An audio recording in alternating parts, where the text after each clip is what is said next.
Les 12 coups de midi, Bruno Ourcade balance sur le montage de l'émission.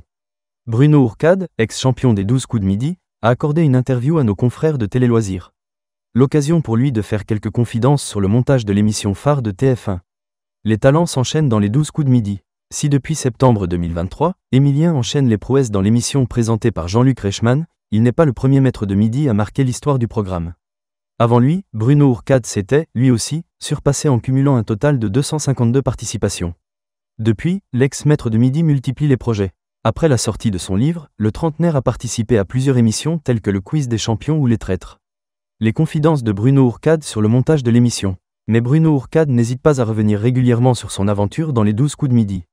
Ce jeudi 20 février 2025, il a notamment fait quelques confidences sur le montage de l'émission auprès de nos confrères de Télé Loisirs. Et selon lui, certaines manches sont coupées au montage. Et pour cause, parfois, une seule manche peut durer 1h30, a-t-il confié.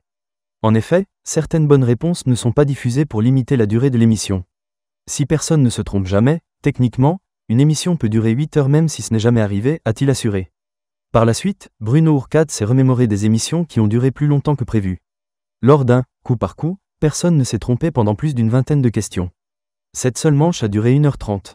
Si on le fait à chaque fois, c'est insupportable, a-t-il expliqué. On ne peut pas laisser une émission de 3 heures. Et ce moment n'avait pas été simple à gérer pour les candidats présents ce jour-là. Alors que ces derniers perdaient patience, le dénouement de la manche avait enfin fini par sonner. Ça faisait 20 questions quand une personne qui était à l'orange est passée au rouge, a expliqué Bruno Ourcade. Et les téléspectateurs n'y ont vu que du feu à la diffusion. Évidemment, à l'antenne, on ne peut pas laisser une émission de 3 heures, a confié l'ex-maître de midi.